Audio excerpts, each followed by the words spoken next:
What up, family? It's your boy Zell back with another video, and in this video, I'm gonna be describing what it's like living with sickle cell anemia slash a disability, as you could tell from the title. Without further ado, I'm going to jump into these points. So let's get started.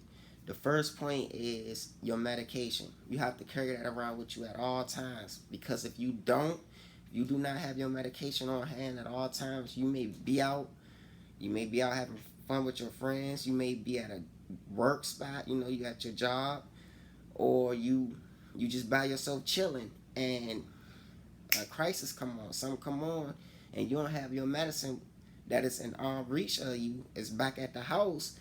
You gonna mess around and have to go to the hospital, and it can lead to severe complications, like you having to stay in there for weeks on end. I think that the most I stayed in for a crisis before was about 2-3 weeks. I stayed in the hospital. So if you don't have your medicine with you at all times, it can be very badly for you if you don't want to be in a lot of pain. The second thing I want to get into is your medical history. You may want to have a book of your medical history. Make a book or something. I know with me, I always have my medical history with me at all times wherever I go. That way, if I get sick and something happens to me, which plays into the medication part, if I'm hurting, I can't describe what's wrong with me all the way to a doctor, or my medical history, my blood levels, all of that, they not gonna know what's wrong with me, and it's gonna longer the process. It's gonna take them a long time to find out. So me, I always keep my medical history right here with me. It's a book. It got my history in it since I was 3 years old. I'm not the only one who do it. There are other people with sickle cell who do it.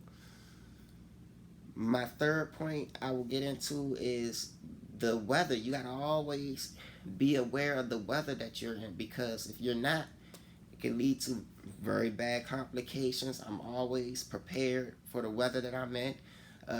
For example, when it's extreme cold levels during that winter season, when it come out, if you're not properly dressed or prepared, you may mess around. The winter season is the flu season. That's around the time when that start coming out. Or the other thing that we not gonna mention, because you'll get demonetized, or your video will get taken down. But around that time, I always make sure I dress with extra layers, because if I don't, it's easier for me to catch a sickness, a virus, anything, because when you have sickle cell anemia, your immune system is much lower than everyone else's. I'm not going to say much lower, but it is lower. You can't fight off infections and things like that as other people can who don't have sickle cell anemia. The other thing you may have to look out for is the extreme heat, because the extreme heat, if you're not taking care of yourself properly while it's extremely hot outside, it could lead to things like heat stroke. You could pass out, lightheadedness. You could catch infections, blood infections. Now your hydration levels go down, and you don't have as much good blood flow anymore. Which brings me into my next point, hydration. Hydration is always, I always make sure I keep water with me. Any type of hot electrolyte drink. I might keep a Gatorade, but mostly it's water. It's water. Always keep water with you, because if you don't, your blood cells, being shaped like a sickle, get trapped in your blood vessels and into your veins, your arteries, all that quicker. It can lead to liver failure, things like that. And since blood flows everywhere, it can shut down all your organs. It can shut down your brain. You can have an aneurysm. You can have things like that. So it's important at all times to stay hydrated. You're not hydrated, it could lead to you being in the hospital. It could lead to severe cases. The next thing I want to talk about is the anemia part. So as y'all may have seen in videos of me, in my videos, I be wearing hoodies, and I've seen the comments like, why you wearing hoodies? And hoodies and things like that. It's because I'm anemic. So with anemia, you get colder faster.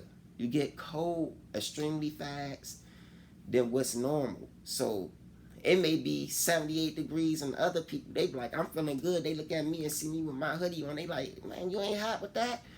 No, I'm not. I'm not hot.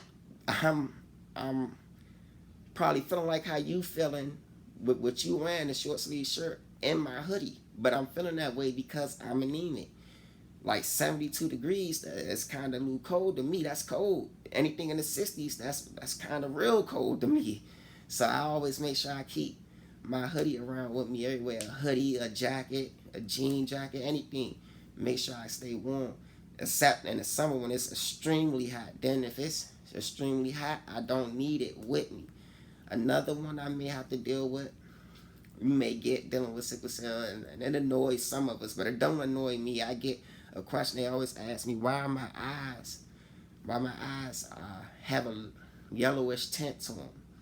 Well, my eyes have a yellowish tint to them because my blood oxygen isn't as high as a normal person's is. So I don't get as much oxygen to the organs, the main one being the liver. So you may get a little bit of jaundice, stuff like that. But it worsens when you have crisis and things, when you have to go to the hospital.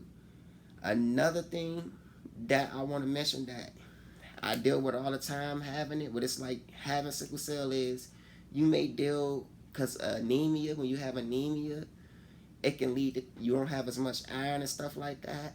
It can lead to things like hair loss, like a little patches of your hair can fall out, stuff like that. You'll deal with a little bit of hair loss, then it come back. My bad, my voice went out, but it'll come back. Your hair come back, or it may stay gone for periods of time, and you just have to be ready for those things. When I was little, it's to hurt me, stuff like that, but now it don't. I don't even care no more about that. But I still have my hair, but that's one of the things that I deal with a lot. And if y'all want to see, that was about it for today. If y'all want to know more, I may make a video about more, or what it was like for me growing up when I was little, having sickle cell, what it was like for me growing up when I was little. That'll be it for this video, but if y'all want more, stay in tune. I will be back with more.